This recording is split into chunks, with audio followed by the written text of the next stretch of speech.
All right, welcome. My name is Karen Hazelhorst, and I am bringing you tonight supporting emotions with essential oils.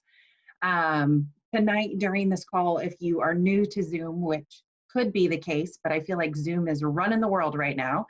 If you are new to Zoom, you can unmute and ask a question.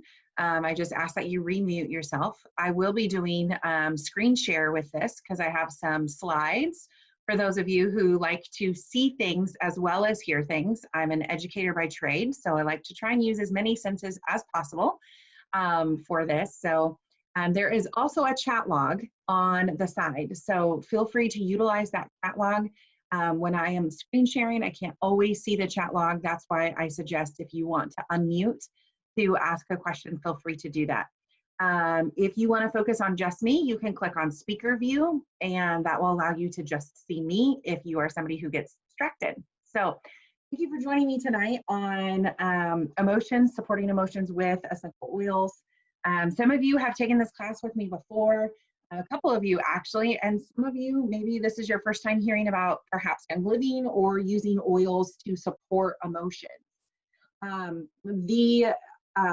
How this all started for me was just my own journey of emotions, my own journey of learning my body, and some major stressors that have been going on in my life. In 2012, I was caring for my mom as she was in her last few months before she passed away. She was dealing with cancer. And I was healthy, according to the doctors, yet my heart ached, my chest hurt. I couldn't sleep. I told my husband on numerous occasions, if I don't wake up in the morning, I just need you to know my heart hurts. And after like 3 times of saying that, he was like, go to the doctor. I went to the doctor and they told me, you are healthy. Besides low iron, you are healthy. And they said, you're probably just stressed out. Just go home and relax. Okay, those are the least helpful words ever said to me, just go home and relax. And I wasn't a member of Young Living. I didn't listen to anything about my body. I just knew my stomach was off and my heart hurt. Fast forward to 2018, and I feel this overwhelming desire to study emotions. I don't know why. I just am really intrigued by it, and I want to start studying it. So I start listening to lectures. I start listening to podcasts. I start investing my time in people who know the body, people who know essential oils. It's recommended to me to purchase this book by somebody who's talking, not to me personally, like, I'm on a podcast, you should buy this book. And I was like, oh, she's talking to me. So I bought this book, which is Releasing Emotional Patterns with Essential Oils. You can buy it at Life Science Publishing, or you can buy it on Amazon. And I dove in. I got the book and I had it for about 6 months before I started reading it. And once I read it, it was like this light bulb went on. And I began diving more in, listening to more podcasts. In fact, I was restudying my notes, and I have a whole notebook on emotions and essential oils and our body. So it was a day where my husband was gone, my boys were gone. We have 2 kids that are 19 and 17, and they were both gone. And I was home by myself, and I'm doing this work. I was supposed to be flying out to California 2 days later, and the trip got canceled. So I was rearranging some schedule things, and I didn't realize I overbooked something. And my husband comes home and he's like, let's go get groceries. We get in the car and he's like, how was your day? And I start bawling. And I'm like, I don't know why I'm crying. I don't know what's wrong with me. And he's like, he literally looks at me and he's like, didn't you say you were studying emotions? I was like, oh, yes. So we get our groceries, we come home, and I start looking in this book. And guys, it was spot on. And I'm going to walk you through this book, but it was spot on to everything.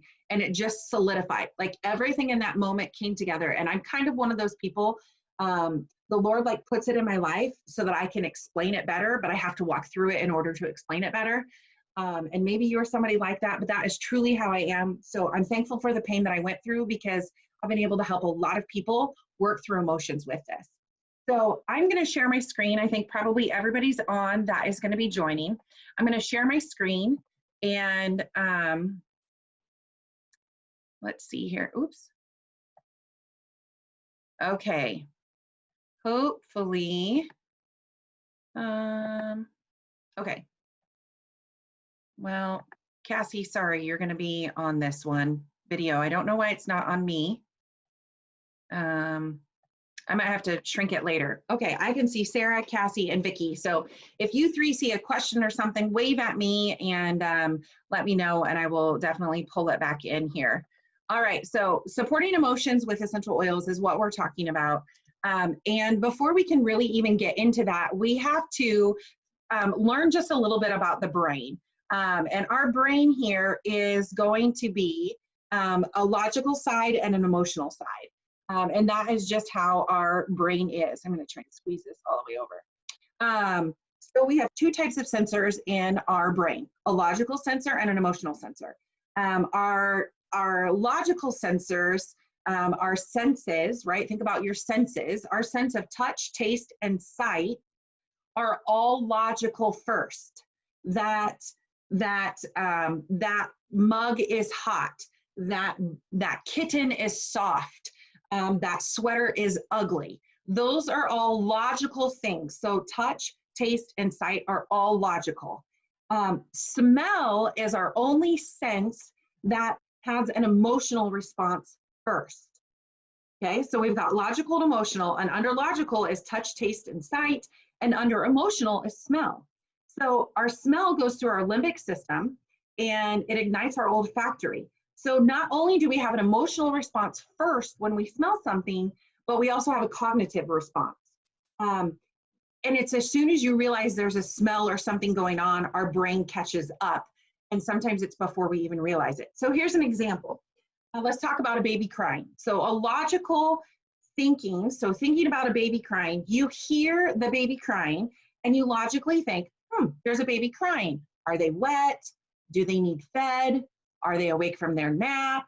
Right? Those are very logical. However, you're walking by somebody and they smell like baby powder, and suddenly everything's ignited and you long to have a baby. You smell baby powder and you long to have a baby. You remember the miscarriage you had. You reminisce about the days of your children being young because you smelled the baby powder. These are emotional responses, and they literally just rush in on your brain. You don't even have time to think about it. There's no logical sense in it. It's all emotional. So did you know that we have 1 trillion sensory spots, and most of them are linked to smell, and we store these in our cells, which is very key to the undoing of our emotions. And when we talk about emotions, we need to talk about our amygdala. So if you've done this class with me before, you know that I follow Sonia Swan, and she talks about your amygdala. So here is your amygdala, and then your logical brain falls over the top. So here's another amygdala, a logical brain over the top. And what happens is, she calls it a flip your lid. So her example was, my daughter comes down the stairs and she's already flipped. I can't find my homework. You must have moved it. I put it on the table. Where did you put it? Okay, remember, this is a logical brain and it's not engaged. Logical brain, mom comes in and says, I didn't touch it. You must have put it somewhere. You didn't leave it on the table. Yes, I did. I left it on the table, right? And you're trying to be logical to somebody that's emotional, 100%. And eventually this isn't going to work and you're going to flip your lid. And now neither one of you are logical and you're yelling back and forth at each other with straight emotions.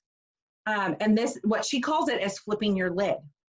What you actually need to do is walk away, because the only thing that can get that logical brain to come back down is time and touch, the sense of touch. So to get that intellectual brain back in control, you have to hug them. You have to shoulder hug them. You cannot talk to somebody who has flipped their lid, who is using their amygdala, their emotions, to think. So Now that we know the amygdala, there's a little part in that later that's going to pop into that. So we have two sides of the brain. We have a right side and a left side. I know this is a lot of information, but it's really important to learn this before we learn about dishing out our emotions. So our right brain is our yellows, maybe some blues. They feel everything. They are people orientated. They feed off of that one-on-one connection.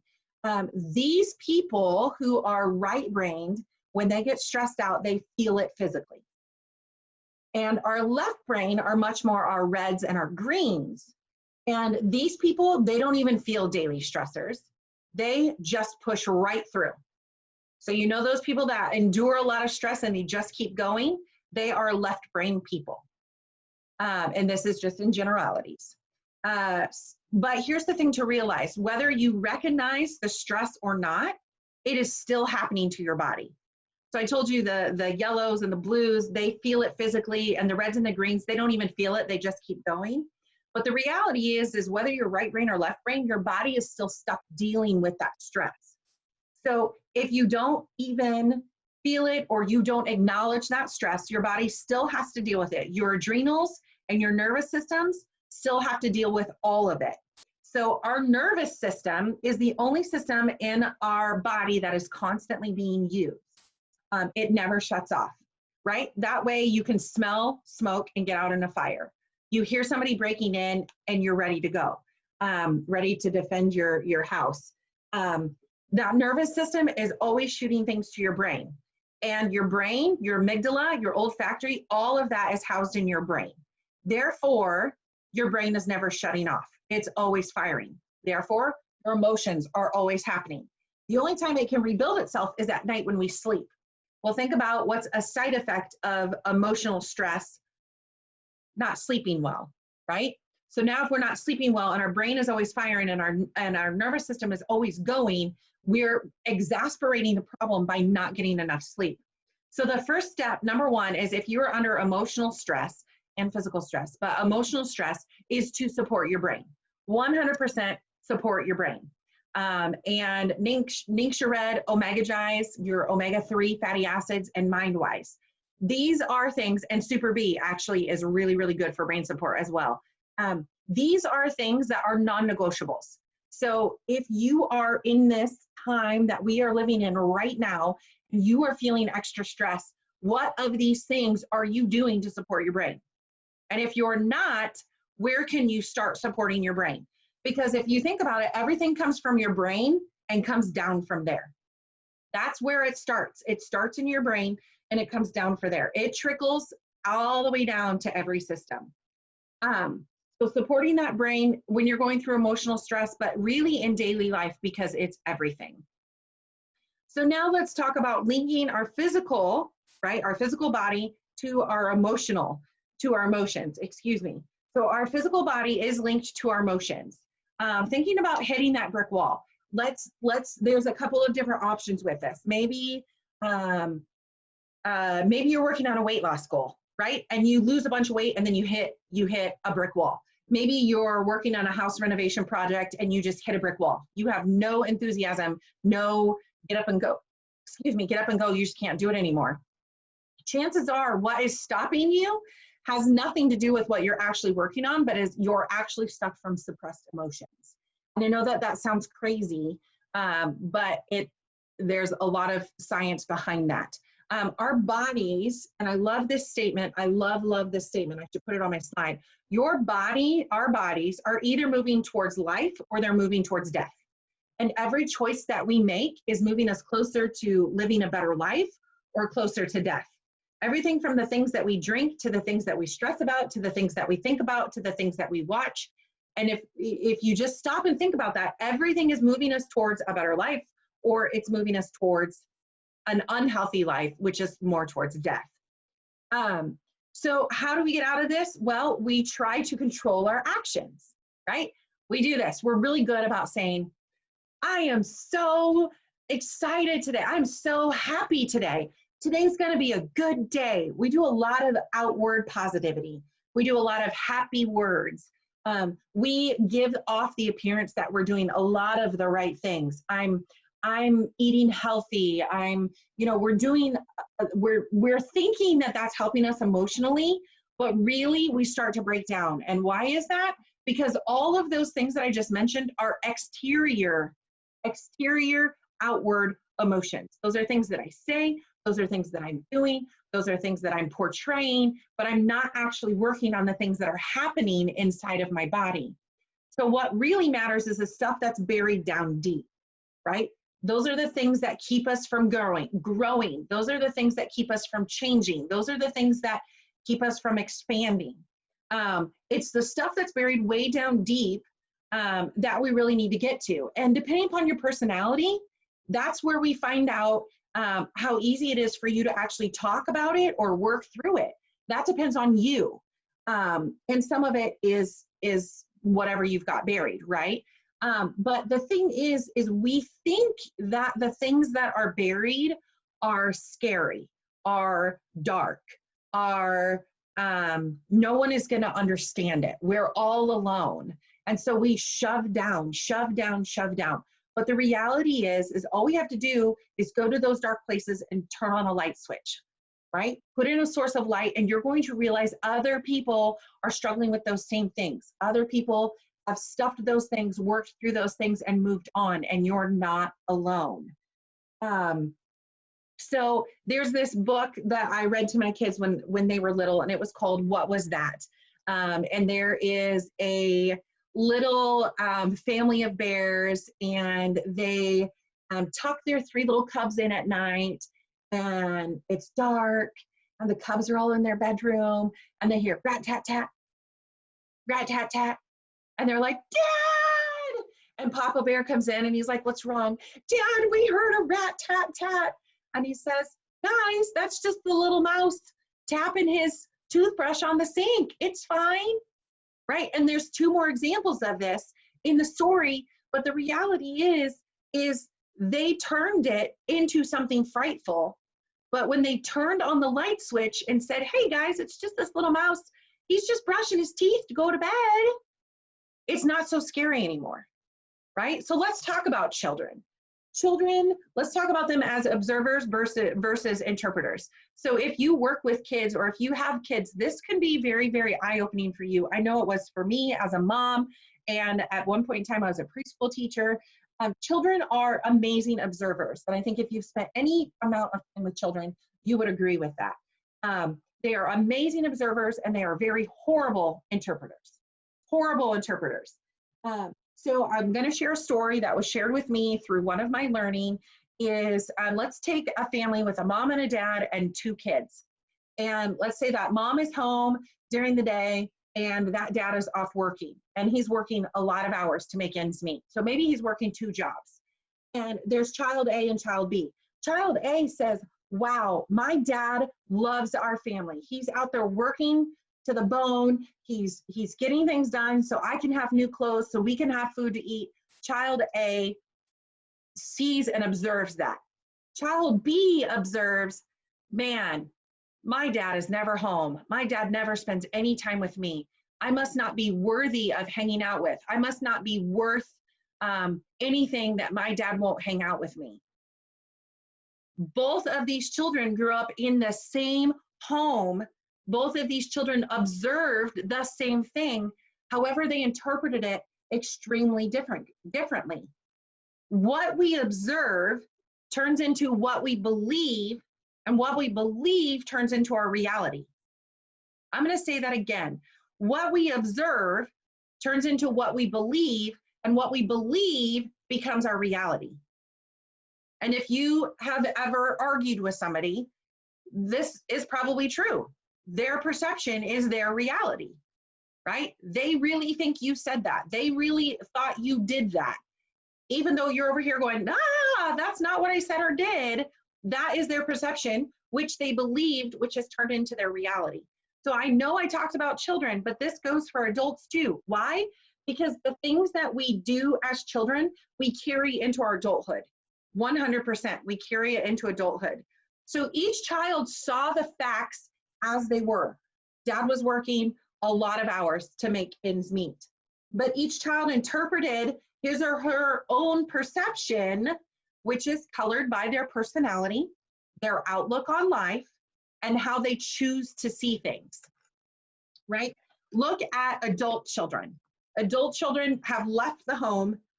You get back together and you're like, man, mom and dad never let us do this. And the other sibling was like, what? They always let you do that. They never let me do this. Because it's our perception, which we believed to become reality. So this is why communication is so important. So, so, so important, especially when we start talking about emotions.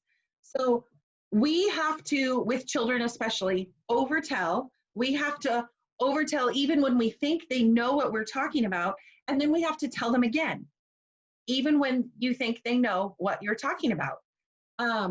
And then when it comes to emotions, well, this is why it's so different for everyone, because our emotions play in to all of this and they muddy all the water of everything that we're doing. If we were sitting on my front porch right now and there was an accident on the street, you're sitting in one spot, I'm sitting in another spot, we're going to have two completely different perspectives on what happened. And we are going to both believe those as true for what we saw it to happen. We establish these patterns in our childhood and we carry them through adulthood. These things are considered trauma. So the actual definition of trauma is anything that happens to us that we do not feel equipped to deal with. So in our head, if I were to ask you to list out what would be trauma, I think you would say things like divorce, death of a pet, death of a family member, moving, changing schools, right? Those things are traumas. But the reality is anything that we don't feel equipped to deal with is a trauma to our body. And we need to get that concept because those things happen on a regular basis. We don't have death of a family member every day, but we have things that we're not equipped to deal with every single day or every other day, right? So this is why essential oils are so important, because they are the tools that help send the messages into our body. Oils go into the cells to prepare the way to release the emotional trauma. These oils help us to stop and breathe so that we can move on. I'm gonna take a drink real quick. And I'm gonna share an example that was shared with me of a grilled cheese sandwich. And this also was very eye-opening to me. So if you're still locked on that whole trauma aspect, think about this. A mom with many kids is making a grilled cheese sandwich. And she makes the first sandwich and she gives it to the youngest child. Maybe he's 3 or 4. And she forgets to cut the crust off, okay? And this child is like, ah, what's on my sandwich? I don't know how to eat this. And he says to his mom, what's on my sandwich? And the mom's like, it's just crust, just eat it, right? Well, this sandwich looks different. It's maybe a different color because it now has crust on it. Maybe the crust is hard, right? So maybe it tastes different or something. So now this youngest child turns to the older siblings and says, help me with my sandwich. Cut this crust off for me. Get it off. And they say, just eat your sandwich. It's not that big of a deal. Just eat it. Eat around it, right? But what it just happened to that youngest child is, number one, they had a trauma. They had something that they didn't know how to deal with it. And they went to mom for help. And mom said, I'm not helping you. That's not what she said. But she basically said, I'm not helping you. And then the child went to siblings. And the siblings basically said, I'm not helping you.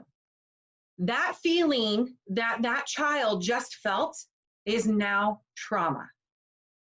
They didn't know how to deal with the crust on their sandwich. It is now trauma. And that trauma is going to be there every single step of the way. This time it might be, This time it might be the grilled cheese sandwich. Next time it might be tying their shoes. The next time it might be walking into a new class because you just moved. But the thing that happens is our body sees that same feeling as trauma. And over time it says, hey, last time we didn't deal with this, so we're not going to deal with it this time, we're just going to store it. And then that feeling comes up again and the body says, oh yeah, I know this feeling, we're just going to store it and store it and store it and store it. And that's how it gets buried deep down. What we need to do in that situation is go back to the child later and ask them and just say, hey, can we revisit that again? You know, I didn't tell you that I was going to leave the crust on and I'm sorry, right? Revisit that. Allow that child to process through what happened. What were they feeling? Were they feeling?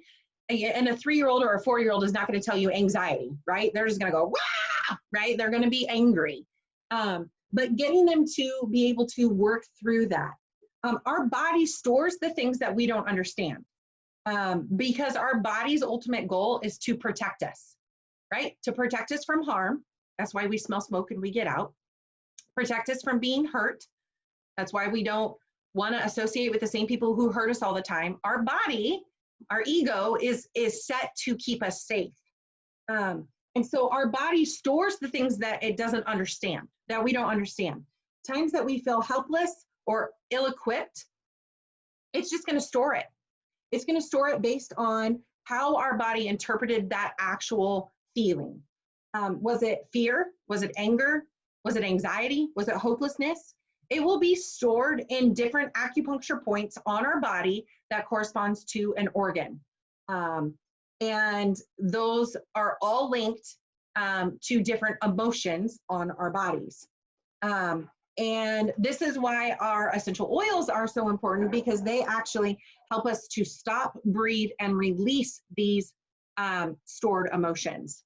So go with me here. I'm going to walk through just a very simple exercise. So you've got a bottle of essential oil, hopefully near you. And I just want you to hold this bottle of essential oil. And I just want you to close your eyes. I'm just going to talk to you. You don't even have to see me. So you've got your bottle of essential oil. You're just holding it. Go ahead and close your eyes.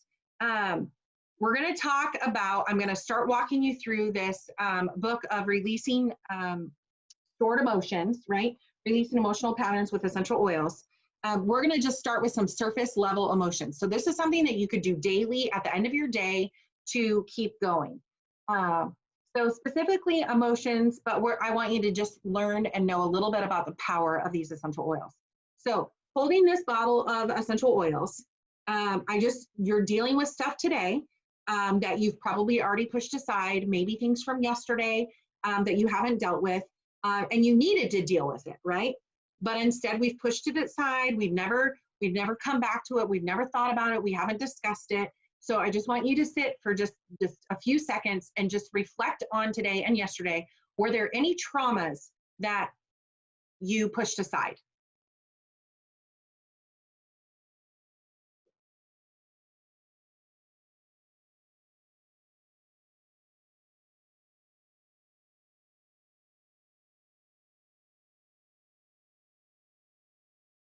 And if you were doing this on your own, you could sit for 5 minutes. This is a very simple, opening to this class.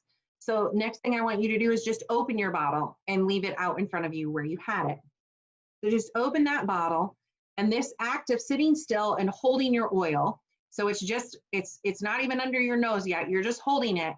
You can already smell it, right? These oils are volatile. They want to escape. They want to get out. They want to help you. And so I can smell mine. I just opened it and moved it, and I can smell those oils. So you're just sitting, reflecting, thinking. Your oil is beneficial. You're thinking about your day. As these things are coming to mind, I want you to hang on to them. As things are starting to surface about traumas that you faced in these last few days, I want you to hang on to them. This would be the time, if you were on your own, that you could enter into a time of prayer, a time of journaling, really start thinking through, or you can just sit in the quiet and listen to what your body is saying to you. And because I'm just exposing you to this, I'm going to keep talking. Keep going, though. This literally is just this simple to clear your emotions at the end of the day. We tend to think that it's crazy that we somehow have to put all these pieces together or do some 30-minute ritual, but you don't have to do that. This right now, what you're doing right now has been maybe 90 seconds, and it's probably the most intentional 90 seconds of your day working on your own wellness. So I'm going to invite you now to take the bottle underneath your nose and take a very, very large exhale. Then move the bottle and exhale out a very long exhalation, letting go of any negative thoughts, any negative pulls that are over you, letting go of all of those things. And you can repeat that process 2 or 3 more times. And sometimes when you smell the oil deeply like this, more things come to mind. Take in this moment. Take this moment to process what your body is telling you, what things are going through, what things your body is going through, excuse me. And if you are helping a child clear their emotions for the day, and you maybe are applying oils to them, always take a step back and inhale those oils for yourself. So now you're holding your oil. I want you to go ahead and drop 1 or 2 drops into your hand. Use your finger to stir it clockwise and apply on the back of your neck. If you have a roll on top, just roll some on your hand. You can roll some on your neck. And then what is left in your hand, just do a clockwise circle. And then you're going to make what is known as a scent tent. Holding your hands over your nose and mouth, putting the palms in front of your face and taking a deep breath and breathe. Think about breathing deeper than you normally do. Keeping those hands up. I'm going to move mine so you can hear me. We generally only take in 50% of our lungs capacity. So now I'm inviting you to try and use full 100% capacity of your lungs. So breathe this in and take a moment and think to yourself, what happened to me today? How do I feel about today?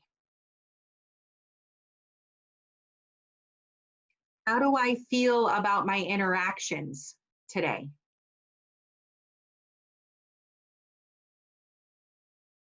What did I not feel equipped for today? And I just want you to sit there with that. If something comes to mind, or as something comes to mind, what is it? Is it fear? Is it anxiety? Is it helplessness? Is it anger?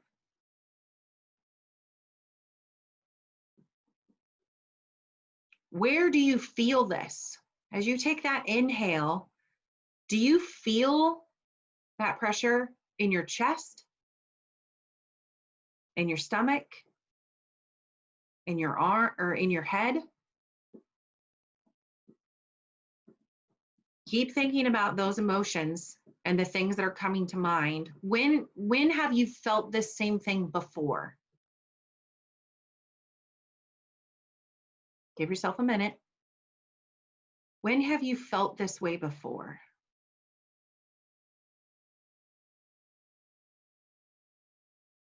Why did you feel that way? Who made you feel that way? What made you feel that way?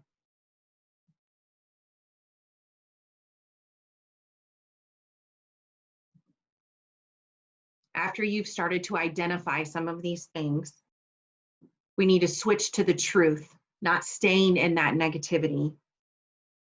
Switching to the truth of the situation. So when those around you or in that circumstance, whatever was brought to your mind, whoever, whatever, made you feel a certain way, what is the actual truth about that? What is the actual truth of you? This, my friends, what you just went through was about 3 to 5 minutes. This process could be done every single night. This process is a very simple process to clear the day. This is the tip of the iceberg. So as we start to do this process more and more, it is like an onion, and the layers of the onion begin to peel back more and more and more. Here's the really great news is we don't have to be stuck in our past. We have these tools, these God-given plant juice tools, along with many other resources that help us to live in the present. We don't have to carry that baggage from our past anymore. We get to start fresh every single day, new mercies every morning. So, and it's extremely powerful to let go of some of these things that have been holding us back. So do not any longer sit in regret for things that have happened. You did the best that you could and you made it to today. Congratulations. You have a 100% success rate. You are still here. But now we're going to really work on the things that are buried deep. So after you have a release like we just released, I gave you a very quick informational about wanting to replace that with the truth. What you have to do is you have to replace with the truth to believe in moving forward. You've got to have some hope in moving forward. It could be a verse, it could be a statement, it could be a way out statement. That's what the releasing book calls it. It could be, I am able, I am supported, I am successful, he is with me, I am whole, I am strong, right? Written in the positive about yourself or about that situation. This is the missing piece. This is what if we don't do this piece, we fall back into those repeated emotional patterns. And I want to explain it, and this explanation is the perfect way to explain it. If I were a hoarder and my house was filled from floor to ceiling, and there's this tiny little path to walk through it, and my family finally said, "We're done. You're a hoarder." And they come in and they clean out my whole entire house. I didn't go through the process of getting rid of the stuff. I didn't go through the emotional release that has to happen in order to let go of the stuff. I'm going to walk back into my home and guess, did my pattern change? Did I learn anything? No, I didn't. I have to learn the pattern and I have to find a new way to replace that pattern. So just like if you've ever seen an episode of The Hoarders, they have to get to the point where they are starting to give that stuff away. We have to get to the point that we can recognize the way out. I'm no longer going to choose anger. The opposite of anger is laughter. I'm going to choose, instead of to be angry at this, I'm going to laugh at this situation. I'm going to find the way out.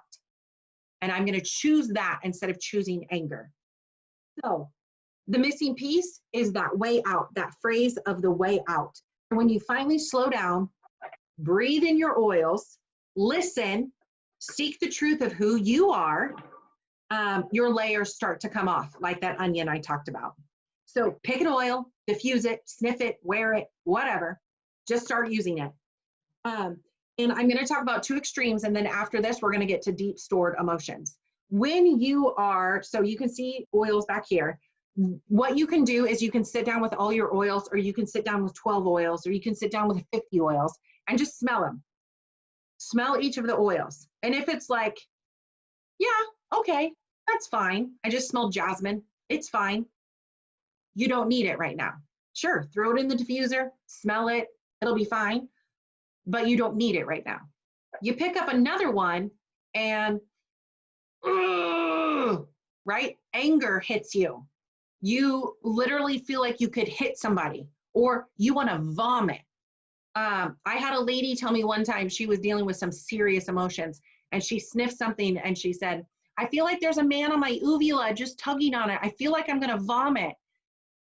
When you have that adverse extremes, both of the extremes, the hate and the love, those are the oils we want to pay attention to when we're working with emotional stress.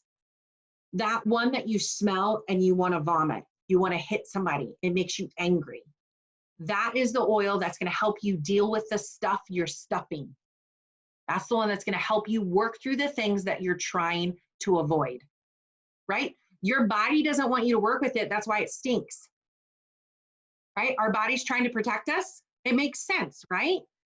It's trying to protect you. It doesn't want you to work through that stuff because it was painful, it was hard, it was hurtful. We already went through it once. We're not going to go through it again.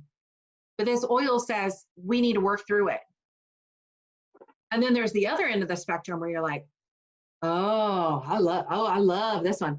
Oh, I could sit on the couch and smell this one all day. Oh, you should smell this one. This one smells so good.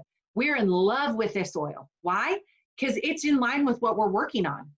Maybe I really need to deal with XYZ in my past, but right now I'm dealing with ABC, and this is helping me with ABC. So those two extremes are the extremes that you really want to pay attention to. So it doesn't matter how many oils you have. The oils that you have work with different emotions. Start with the oils that you have.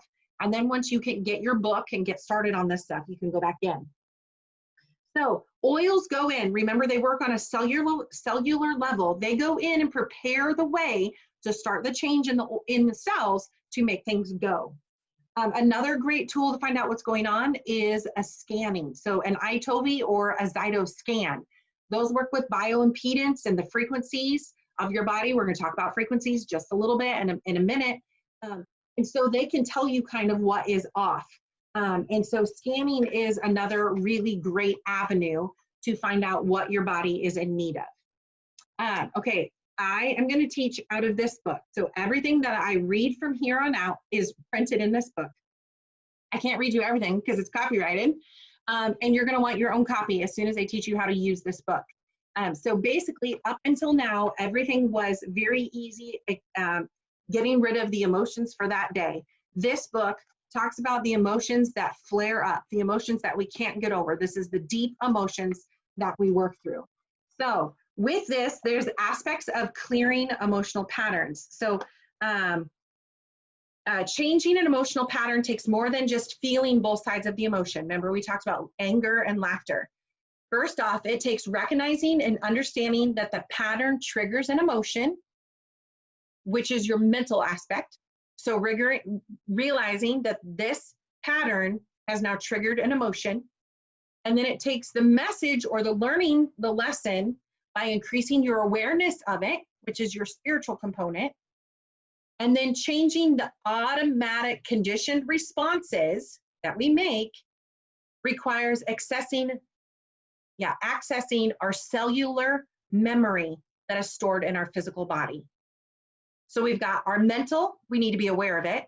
Our spiritual, we need to become aware of the choices that we're making, all the way to our physical body. It takes all three. So when we make a decision that we're no longer going to act this way, that change, that's the first step, right? But that saying, I'm no longer gonna get mad when I see this person. Okay, great. Great first step. That's an outward thing, right? We learned that we're going to hit a wall eventually because that's only outward. We haven't done anything internal yet. So saying it is not, that alone is not enough to shift a well-ingrained response, right? Our body's going to store it. It's going to happen before we even realize it. So our pattern needs to be understood, identified, and recognized. That goes back to our mental, our spiritual, and our physical bodies. So essential oils release or change our emotional patterns. So notice how, have you ever noticed how things smell? Like chocolate chip cookies, right? You can smell chocolate chip cookies and you think of your grandma. You think of bread, I don't know, whatever, right? You can smell daffodils. You can smell perfume and think of your mom, right? Those are smells that are ingrained in us. So a smell accesses the limbic system of our brain, which is literally the seat of our emotions. So the smell accesses the limbic brain, which is the seat of the emotions, because what is in that is our amygdala. Okay, so I talked about frequencies very little. Sesquiterpenes are, it's something to do with frequency. I'm not going to get into that because that's not what I'm talking about tonight. But sesquiterpenes are found in high levels of essential oils in like frankincense and sandalwood. And these help to increase, so what these sesquiterpenes do, they help to increase the oxygen in the limbic system of the brain, which in turn unlocks the DNA and allows emotional baggage to be released from cellular memory. That's huge. That will make you want to run your diffuser right now, right? Inhaling these oils all the time. Emotions have actually been found to be encoded within the DNA cells. Emotional baggage is found in our DNA cells. They actually have a study here that transplant recipients report strange memories and desires, which further substantiates that emotions are stored in the body and encoded in the DNA of the cells. And studies at New York University proved that the amygdala gland, the gland in the limbic system of the brain that stores and releases trauma in the body, the amygdala, does not respond to sound, sight, or touch.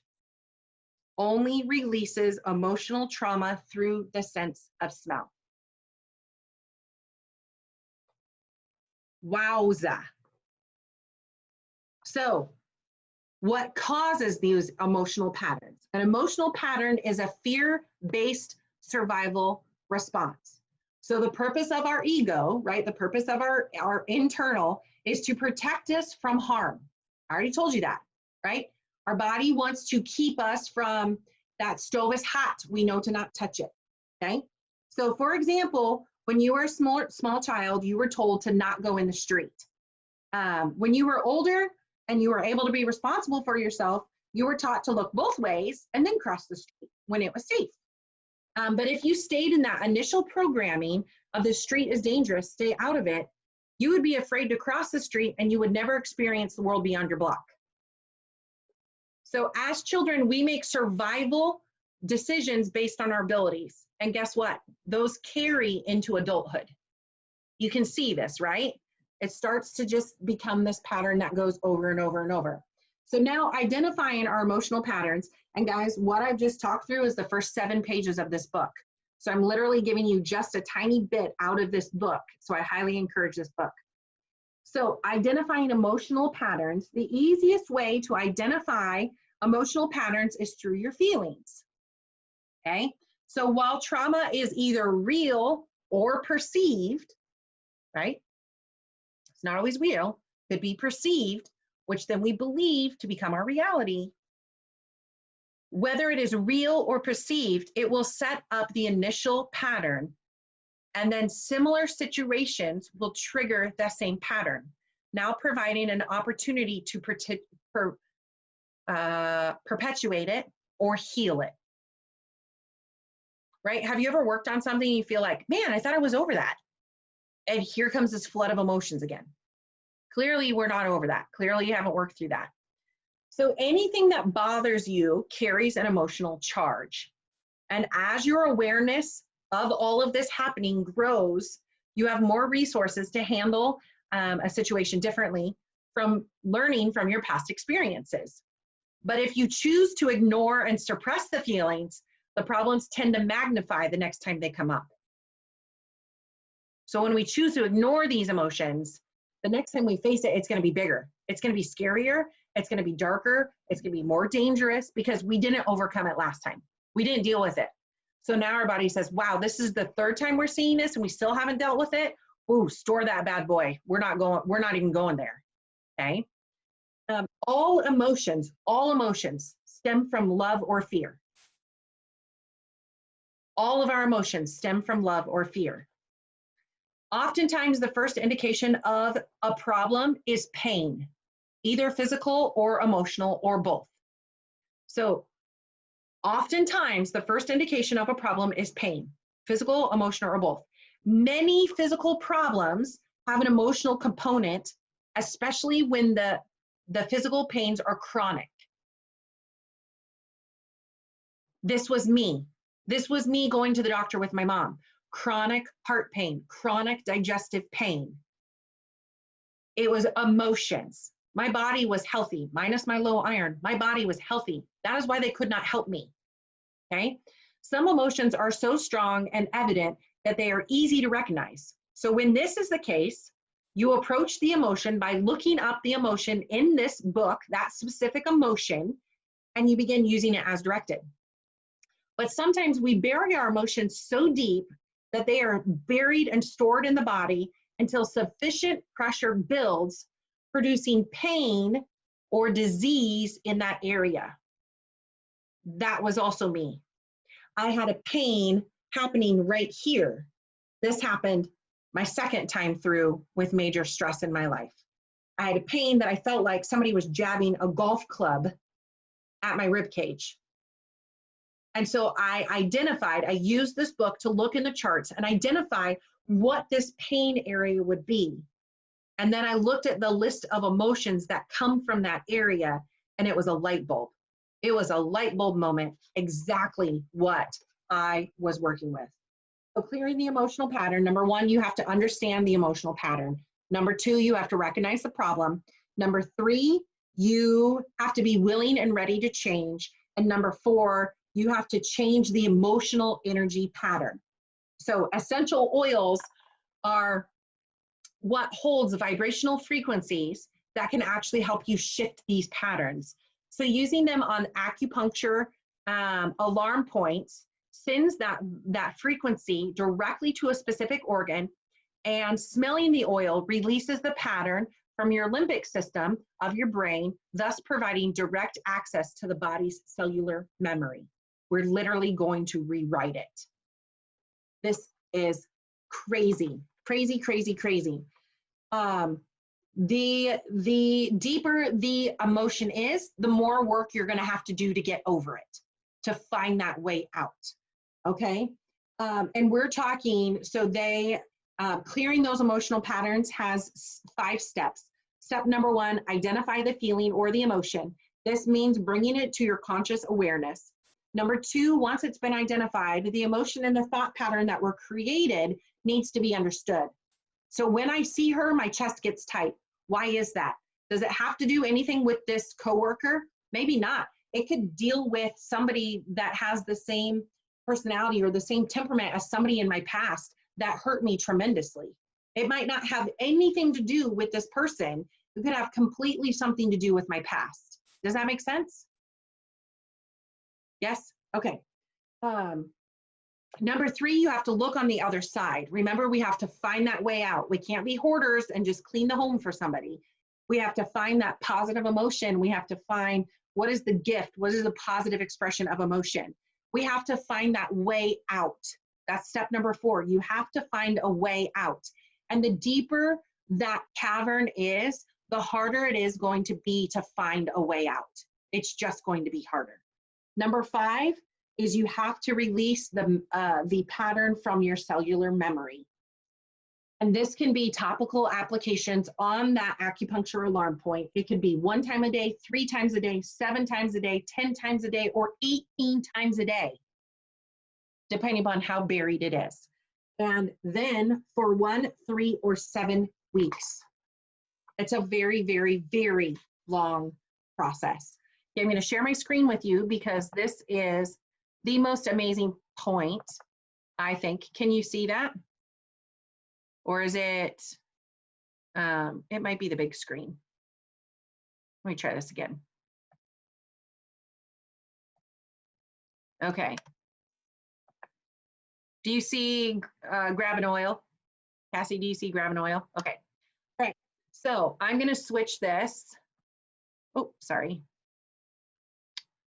I'm going to try and get these off of the screen. Okay. Sorry, Cassie, the only one I see is you. Okay, mental versus emotional. So this is, I want you to think, if you struggle with which word you identify with. Do you identify with the first thing before the or the second thing after the or? So do you rely on your mental or your emotional? So it's often your first impulse or your strongest influence. So when faced with a difficult decision, do you rely heavily on your ability to think through logical mental or your gut feeling emotional? So do you think or feel? Do you rely on your mind or rely on your feelings? Do you use logic or gut feelings? Focused or let it be? To the point or expansive? Linear or random? Peace or warm fuzzies? Ambition or commitment? Passion or belief? Drive or action? My initial response is to think first, feel later, or my initial response to a situation is to feel first and think about it later. At home, I respond best to reasonable requests, or at home, I respond best to direct requests. I tend to approach my feelings and those of others from a detached analytical point of view, or I tend to become immersed in feelings, both mine and theirs. I prefer conversations to be logical, orderly, and non-emotional, or I prefer conversations that deal emotionally with issues. Okay, so what I need you to do is write down, are you the first word, mental? Are you the second word, emotional? I need you to write that down. Okay, our next one here is physical or spiritual. So if you identify most with your body, your reality is closely associated with your physical body strength or physical presence. If you identify most with your spirit, your reality is characterized by intuition and physical caution. People with a strong spiritual connection often approach unfamiliar situations and physical experiences with caution, while physicals will jump right in. So again, you're going to either choose the first word or the second word, sturdy or fragile, ground or air, solid or delicate, earth or sky, literal or ethereal, scientific or magical, anchored or floating, visible or unseen, environment or universe, grounded or flexible, tangible or invisible, manifestation or idea, sensory or sensitive, precise or conceptual, factual or intuitive. I prefer to be orderly and straightforward, or I prefer life to occur with a natural ebb and flow. I prefer to hear a new idea several times before I try it, or I enjoy trying new ideas or concepts immediately. I go from the details to the big picture, or I go from the big picture to the details. Okay, you're either physical, which is the first word, or you're spiritual, the second word. So now write down, you should have 2 words on your paper. I can only see 2 of you. You got your 2 words written down? Okay, these 2 ladies have their 2 words written down. All right, so from here, all right, we are working on dominant traits. So now you're going to find where you fall and look at that spiritual emotional. It is the teeniest, tiniest little category. So that's the one we're going to talk about tonight because it's the shortest one. So one of the ways of determining your core issues is by looking at the emotions stored in the gland, organ, or system that relates to your dominant gland or body type. Guys, there's 25 on here. There's 25 little arrows. So there's 25 body types that can be divided into 4 quadrants based on their dominant traits. Okay, so we're going to talk about this spiritual and emotional. That's what we're going to talk about, spiritual and emotional. So with this spiritual and emotionals, so the expression of that quadrant is that they are extremely sensitive in both the spiritual and the emotional traits. These types generally learn to focus on the physical and the mental traits early in life to survive. Their power lies in using their strengths. And if you're not spiritual, emotional, I'm sorry, you'll have to buy the book. You'll have to buy the book to read yours.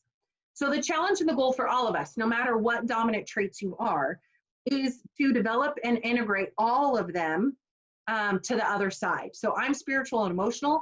I want to work on getting towards physical and mental. To help this, we actually attract those strengths that are opposite of ours. So the traits that you are working on are the ones you're developing rather than the ones that you already own. While there are 2 traits, one may be stronger depending upon things that are happening in your life. So my spiritual might be stronger for a while, and then my emotional might be stronger for a while. But typically, if you're spiritual, emotional, you're going to be drawn towards someone who's physical and mental because you're typically seeking those other things. So that is true for me and my husband. I believe that he is physical, mental. Those categories describe him to a T. So now there's two traits in there, heart and intestinal. Oh, sorry, that's what I just read you. Sorry about that. So the challenge and the goal is to develop, not to develop and integrate the non-dominant traits to the other side. We attract people whose strengths are different from ours. Traits you are working on, the ones you're developing.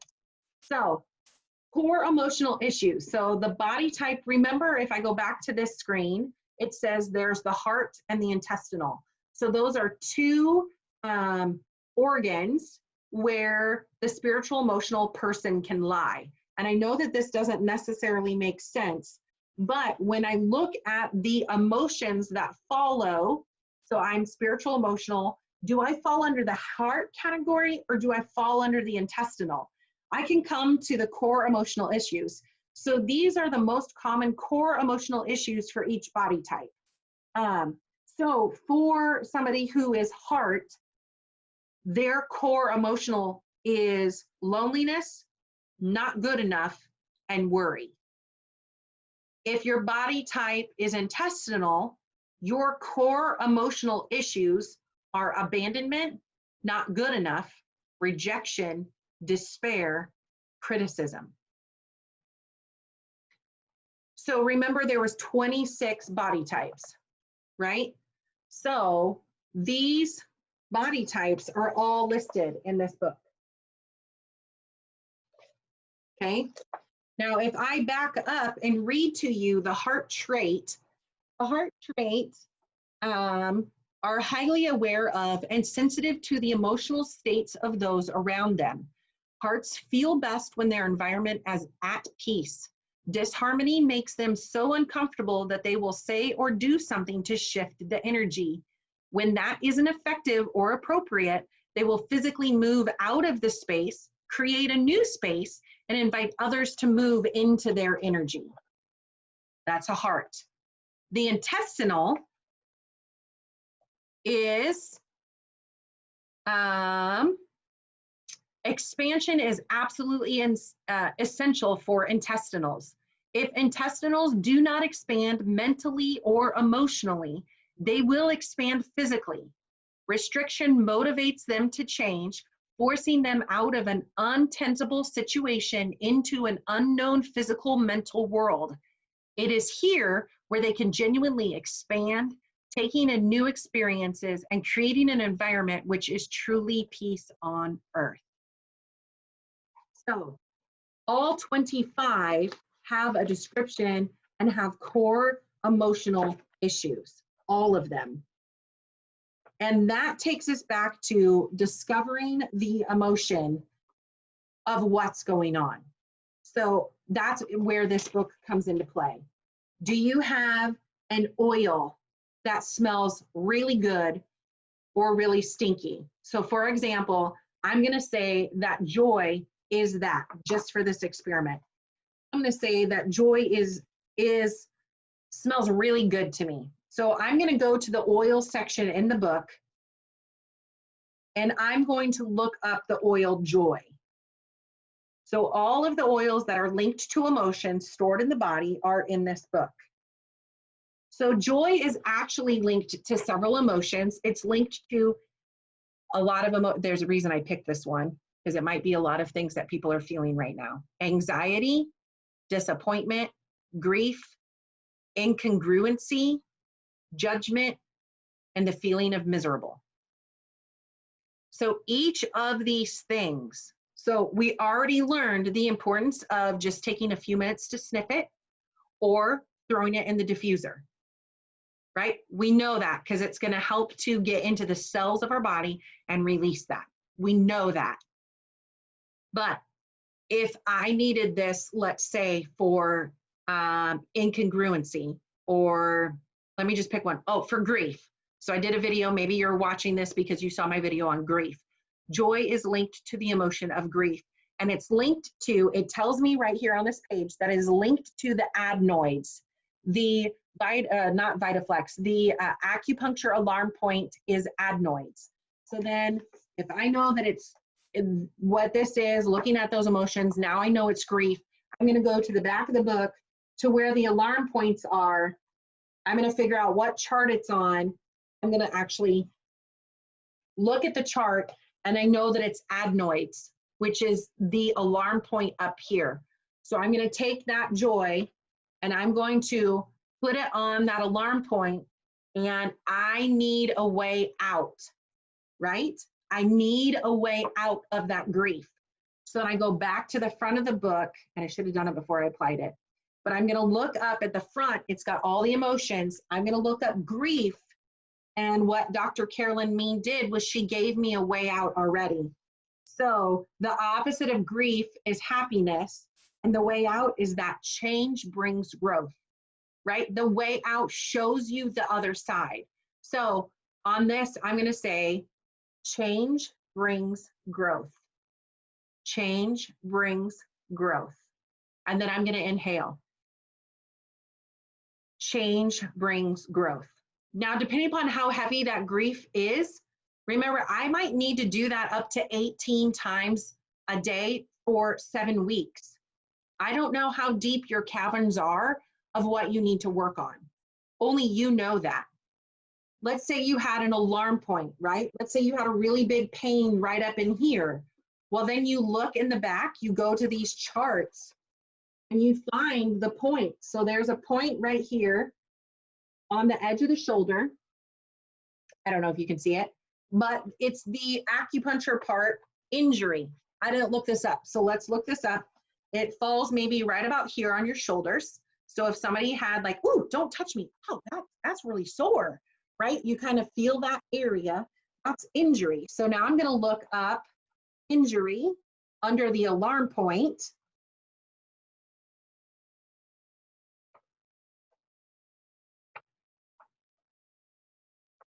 Need some music, sorry. Injury is, the oil is pan away, and the emotion is pain. So if you are stuffing something that is, the emotion is pain, then pan away would be your oil of choice on that location. And then I would look up the word pain under the emotions, and I would find my way out. So Sarah says she has an emotional response to present time ever since she got it. So present time has the emotions of flustered, illusion, loss, malice, repressed or stuffed emotions, resistance to change, or feelings of being taken for granted. So then what she could do is actually look at those emotions and say, oh, okay, it's this one. And then, and if it's right, if it's this yucky aversion, she might have something to work through. If it's a smell good one, it might not be related to this. It might be something else that is in it, that, because present time is a blend if you don't know Young Living oils. So there might be something like ylang ylang that's in it. I don't know if that's in it, but it could be an actual one oil that's in it that you're drawn to. So this is the book that I highly, highly, highly encourage you to get. Releasing Emotional Patterns by Carolyn Main. I think that's how you say her name. I should probably learn because I teach on this enough. It is under $15 and it is worth every single penny. And I would encourage you to start being more aware of things that make you feel off or trauma in your day.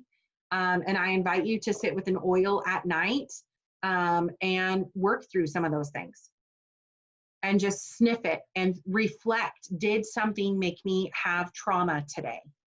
So I appreciate everybody hopping on to this call tonight. I did go over an hour, but only by 10 minutes. Woo woo! Last time I taught this class, it was over 90. So I definitely pared it down. This, Jeannie says this information is fascinating. It is absolutely fascinating. I can tell you story after story with this stuff and how on point it has been. I've seen people who have been dehydrated Their body has been dehydrated. They've been to the doctor. They can't figure anything out. And it was things she needed to work through emotionally. Just story after story after story from just digging in. And I did record this. So there's a couple of you on here that I don't know. I do have a YouTube channel. It is Simply Oils Young Living. I will probably put this video on that YouTube channel. It's just Simply Oils Young Living, and you will have access to it from there. So watch it again. I'm somebody who has to listen to the same podcast 3 or 4 times to really understand it, to really understand what's going on. And I'm assuming that's why some of you are, you know, back again from me teaching it 18 months ago. So it is just, I just believe in this. I just believe in making your inside body healthy. So I appreciate you all. Thank you so much for joining me tonight. I'm going to stop the recording. And if anybody has any questions, I'm going to let you ask those now. So thanks for watching this.